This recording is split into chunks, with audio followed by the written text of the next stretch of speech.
déjà parti à l'étranger? Oui, on a eu cette chance. Voilà. Où? Alors ensemble, on est déjà parti à Budapest et à Lisbonne. Moi, je suis déjà partie en Asie et en Méditerranée. En Allemagne, en Belgique parce que c'est pas loin, en Angleterre, le plus loin c'était, ou toute seule c'était en Islande, il y a un peu plus d'1 an. Je suis déjà partie 3 mois en Australie. Et pour vous? Et moi 6 mois à Londres. En Angleterre et en Allemagne aussi. Moi, je suis partie en Europe, en Espagne, en Angleterre, en Irlande. Je suis déjà parti à l'étranger, en Afrique, en Angleterre et en Espagne. Style Croatie, Autriche, Espagne, Angleterre aussi. Pays-Bas, Espagne, enfin un peu toute l'Europe en fait, pour résumer. D'accord, et vous avez été dans quel domaine? Pour un voyage? Pour un Voyage la projet? plupart du temps et là, le prochain, c'est pour travailler.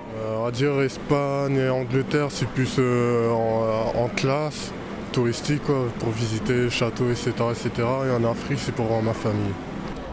Travailler à l'étranger avec un Working Holiday Visa. Et moi c'était pour un stage de fin d'études. Seriez-vous prêt à repartir? Et où? Pour y faire quoi? Alors en ce moment, on parle beaucoup de partir à l'étranger l'année prochaine dans le cadre de nos études de commerce. Et moi, j'aimerais bien partir en Europe, spécialement au Royaume-Uni ou dans les pays scandinaves. Et moi, découvrir l'Amérique du Sud. Moi ce serait Londres, un peu moins loin. Londres ce serait bien. Moi ce serait un peu plus loin en Amérique du Sud. Un peu n'importe où, je suis un peu ouverte en Europe quand même parce que c'est familier. Et en fait, pourquoi faire juste pour partir en fait, c'est une fin en soi je trouve de partir, juste pour être ailleurs. Moi je repartirais bien à Londres, enfin en Angleterre, parce que ça m'a plu, c'était sympa.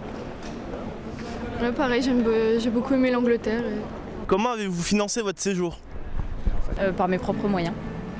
Avec, j'avais économisé un petit peu de côté et du coup j'en ai profité pour partir.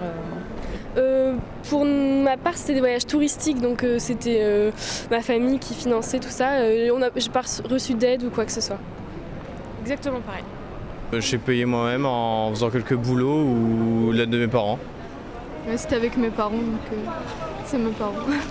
Je mets de l'argent de côté, je dépense un peu moins pour partir en voyage. Avec mon argent personnel, j'ai travaillé ici à suffisamment longtemps pour pouvoir me permettre de partir à l'étranger. Cette année, non, mais peut-être l'année prochaine. Connaissez-vous un dispositif, un programme pour vous aider à partir à l'étranger? À part moi-même ou mes parents, non, pas tellement. Non, moi non plus. J'en connais pas d'autres. Absolument pas. Du tout. Vous non plus? Non. Non. Pas du tout. Pour le coup, pas vraiment, je pars par mes propres moyens. Après, je verrai bien là-bas. Pour l'Europe, moi je connais uniquement l'Erasmus. C'est tout ce que je connais. Et la bourse du Nord-Pas-de-Calais, la bourse Blériot, je crois, il me semble. C'est tout ce que je connais. Je sais qu'il y a le service civil européen, justement, le SVE. Il y a une association à Roubaix qui s'appelle l'ADIS et qui permet à des jeunes de trouver des moyens avec des subventions européennes ou des choses plus locales, de bouger à droite à gauche, mais toujours en ayant un projet professionnel défini. Et puis, oui, non, c'est à peu près tout ce que je connais en fait. Voilà. Super, merci beaucoup.